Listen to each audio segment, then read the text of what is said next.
आज हम हैं फिर से क्लास 9th ज्योग्राफी चैप्टर 1 बात करने जा रहे हैं आर कंट्री इंडिया, हमारे देश भारत के बारे में।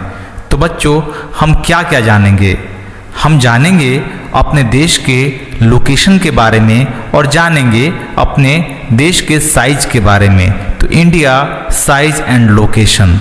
अब हम बढ़ते हैं धीरे धीरे आगे की ओर और देखेंगे। सबसे पहले तो आप भारत के रिस्पेक्ट में इसके राज्यों को देख लीजिए कि भारत के राज्यों की जो सजावट है वो कितनी सुंदर लग रही है और कितने अच्छे तरीके से लद्दाख से लेकर के जम्मू कश्मीर से लेकर के तमिलनाडु तक और इधर गुजरात से लेकर के पश्चिम में गुजरात से लेकर के पूर्व में अरुणाचल प्रदेश तक।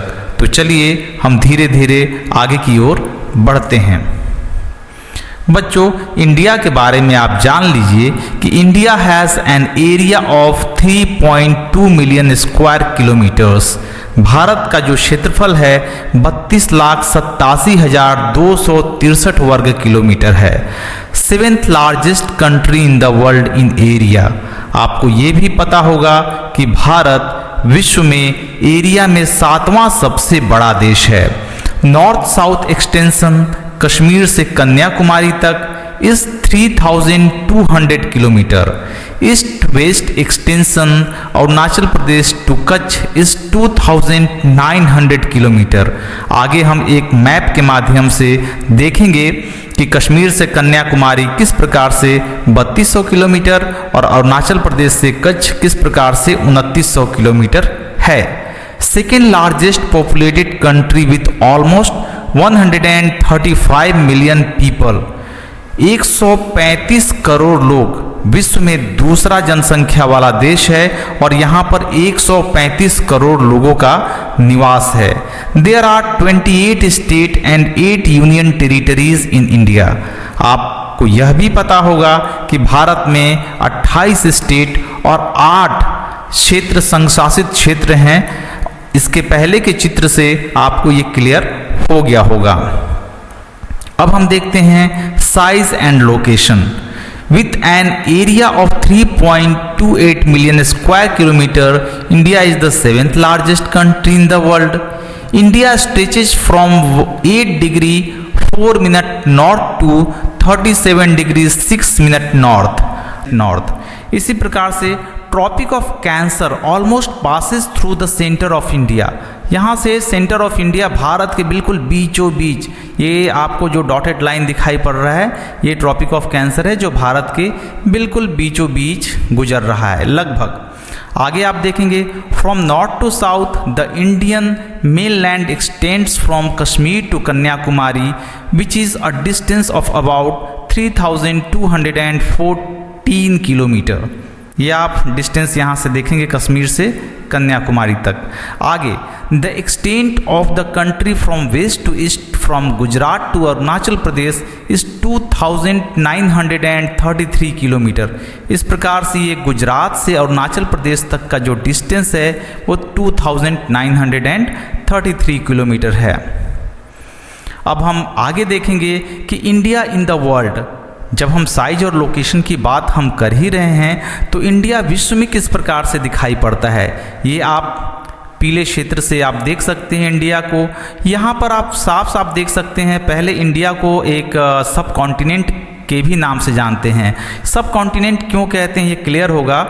ये आप देखिए नॉर्थ अमेरिका, यहाँ साउथ अमेरिका, यहाँ यूरोप, यहाँ अफ्रीका, ये एशिया, यहाँ पे इंडियन ओशन, ये पैसिफिक ओशन, ये ऑस्ट्रेलिया।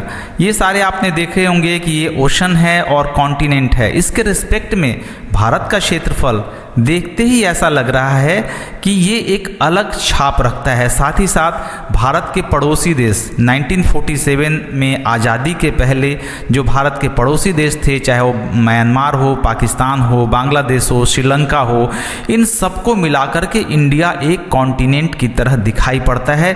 इसलिए भारत को हम एक उप महाद्वीप के भी नाम से जानते हैं, इंडियन सब कॉन्टिनेंट के भी नाम से जानते हैं। अब यहाँ पे हम देखेंगे एरिया वाइज कंट्री। पूरे विश्व भर में एरिया के स्थान की एरिया के क्रम में सबसे नंबर आता है 1 रशिया का। विश्व में सबसे ज़्यादा क्षेत्रफल रशिया का है। देन कनाडा, उसके बाद तीसरा यूएसए, चौथा चाइना, पांचवा ब्राज़ील, छठा ऑस्ट्रेलिया और सातवां हमारा देश भारत। तो इस तरीके से भारत का विश्व में क्षेत्रफल में सातवां एवं जनसंख्या में दूसरा स्थान है। अब बच्चों आप यहाँ पे आप देखेंगे tropic of cancer and the standard meridian. यहाँ पे ट्रॉपिक ऑफ कैंसर की हमने बात की थी। ये ट्रॉपिक ऑफ कैंसर, या ये देखिए ये ट्रॉपिक ऑफ कैंसर, ये जो डॉटेड लाइन आपको दिखाई पड़ रहा है ये है ट्रॉपिक ऑफ कैंसर। और उसके बाद स्टैंडर्ड मेरिडियन, यहाँ पर एक जो डॉटेड लाइन आपको दिखाई पड़ रहा है ये स्टैंडर्ड मेरिडियन। ये बार बार आपसे यह प्रश्न पूछा जाएगा कि स्टैंडर्ड मेरिडियन भारत के किस राज्य से या किस जिले से, किस क्षेत्र से गुजरता है। तो आपका यहाँ पे उत्तर होगा इलाहाबाद से नैनी। इलाहाबाद के पास नैनी एक क्षेत्र है, या मिर्ज़ापुर भी आपको मिलेगा, मिर्ज़ापुर, नैनी, इलाहाबाद, यहाँ से भारत का स्टैंडर्ड मेरिडियन 82 गुजरता है। अब ये आप बोलेंगे कि ये ऐसा क्यों? क्योंकि ऐसा इसलिए लिया गया है कि आप ये देखेंगे 68 डिग्री 7 मिनट ये भारत का जो ईस्ट लॉन्गिट्यूड है, ईस्ट लॉन्गिट्यूड, और यहाँ पे देखेंगे 97 डिग्री 25 ईस्ट लॉन्गिट्यूड, इन दोनों के बीचों बीच ये क्षेत्र स्थित है। ये क्षेत्र ये बीचों बीच स्थित है। और आप बच्चों ये भी जानते हैं, क्लास 6 में आपने पढ़ा होगा कि लॉन्गिट्यूड भारत के समय का निर्धारण करता है। इंडिया का जो टाइम है ये लॉन्गिट्यूड से ही निर्धारित होता है, क्योंकि 1 डिग्री का, जहाँ पे 1 डिग्री देशांतर या 1 डिग्री लॉन्गिट्यूड का डिफरेंस होता है तो 4 मिनट टाइम का डिफरेंस होता है। बच्चों ये जो है लोकल टाइम का डिफरेंस होता है, एक्चुअल टाइम एक ही होता है। सूर्योदय और सूर्यास्त में सिर्फ अंतर होता है। जो आपको अंतर दिखेगा वो सनराइज और सनसेट में खाली दिखाई पड़ेगा। तो इसलिए यहाँ पर भारत के यदि लोकल टाइम में सनराइज और सनसेट के लोकल टाइम में यदि अंतर देखा जाए तो ये अंतर होगा 2 घंटे का, क्योंकि दोनों के बीच 30 डिग्री का डिफरेंस है। अब आगे हम देखेंगे भारत के पड़ोसी देश। There are 7 countries that share land boundary with India, Pakistan, Afghanistan, China, Nepal, Bhutan, Bangladesh, Myanmar, Sri Lanka and Maldives.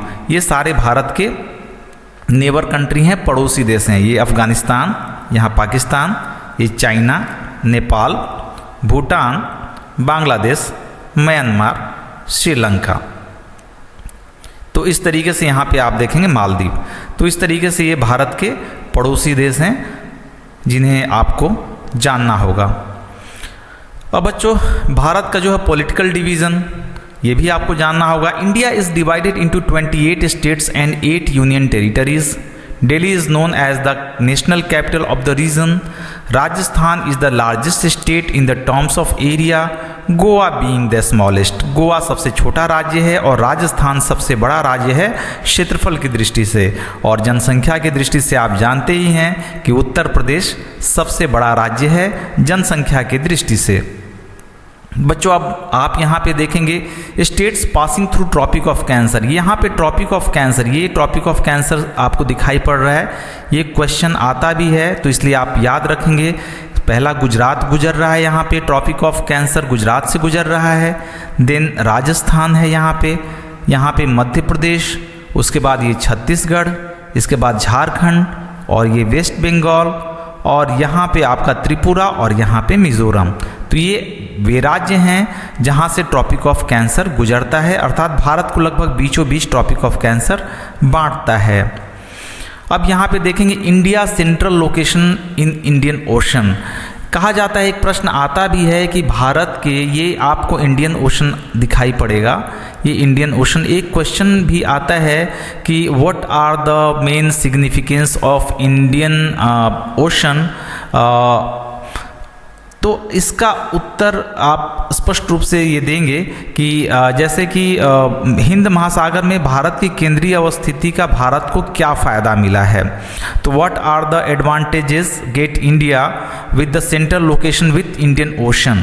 ये प्रश्न जनरली आता है, तो ये बहुत सामान्य से आप देख सकते हैं कि ये पूरा का पूरा इंडियन, ये जो ट्रेड हो रहा है, ये जो लाइंस आपको डॉटेड लाइंस दिखाई पड़ रही हैं, ये सारी डॉटेड लाइंस दिखाई पड़ रही हैं, ये जो ट्रेड हो रहा है ये इंडियन ओशन से होता है, तो इसका फ़ायदा भारत को मिलता है। दूसरा कि यहाँ पे एक स्ट्रेटेजिकली इम्पोर्टेंस है, ये पूरा का पूरा क्षेत्र ये भारत के कब्जे में है, यहाँ तक कि ये अंडमान निकोबार आइलैंड का एरिया है। यहाँ पर भारत कुछ भी रिसर्च कर सकता है, अपने हिसाब से खोजबीन कर सकता है। तीसरा एडवांटेज ये है कि यहाँ पर कुछ भी रिसोर्सेज जो प्राप्त होता है, कुछ भी नेचुरल रिसोर्सेज, जैसे यहाँ पे मैंगनीज, यहाँ पे मुंबई हाई के पास में पेट्रोलियम, और भी यदि कुछ एक्सप्लोरेशन सी में होता है तो उसका बेनिफिट सीधे के सीधे भारत को मिलता है। तो आप जान गए कि ट्रेड का एडवांटेजेस मिलता है भारत को, इसके साथ में कुछ कल्चर्स यदि अलग अलग देशों से आते हैं, संस्कृतियाँ आती हैं, अलग भाषाएं आती हैं, अलग लोक नृत्य की परंपराएं आती है, तो वो भी समुद्र के रास्ते से ही आती हैं। आप जानते हैं कि समुद्र के ही रास्ते अंग्रेज भी भारत आए थे, और जितने भी यूरोपियन कंपनीज आए थे वो समुद्र के ही रास्ते भारत आए थे। तो इंडियन ओशन में इंडिया के सेंट्रल लोकेशन का ये बेनिफिट है, बहुत बड़ा बेनिफिट है। और आप देखेंगे कि विश्व का एकमात्र देश भारत है जिसके नाम पर एक ओशन का नाम पड़ा है। आप देखेंगे पैसिफिक ओशन का नाम या अटलांटिक ओशन का नाम किसी भी देश से नहीं मिलता है, जबकि इंडियन ओशन का नाम भारत से मिलता है। इंडिया, ये इंडिया और ये इंडियन ओशन। तो आप जान गए कि जो जितने भी भारत के इंडियन ओशन में सेंट्रल लोकेशन का इंडिया को बहुत सारा बेनिफिट मिला है। फर्स्ट सोर्सेज एंड रिसोर्सेज का, सेकंड स्ट्रैटेजिकली इम्पोर्टेंस है कि भारत कुछ भी रिसर्च कर सकता है समुद्री क्षेत्र में। फिर इसके बाद में जो ट्रेड एंड कॉमर्स है ये यहाँ से समुद्री रास्ते से होता है। इसके साथ ही different type of culture easily Bharat में आ सकते हैं। तो ये सारे बेनिफिट हैं डायरेक्टली इंडियन ओशन में सेंट्रल लोकेशन होने के वजह से। तो चलिए, आप सभी को सुनने के लिए और देखने के लिए बहुत बहुत धन्यवाद। आशा करता हूँ ये वीडियो आप सभी को पसंद आया होगा। Thank you.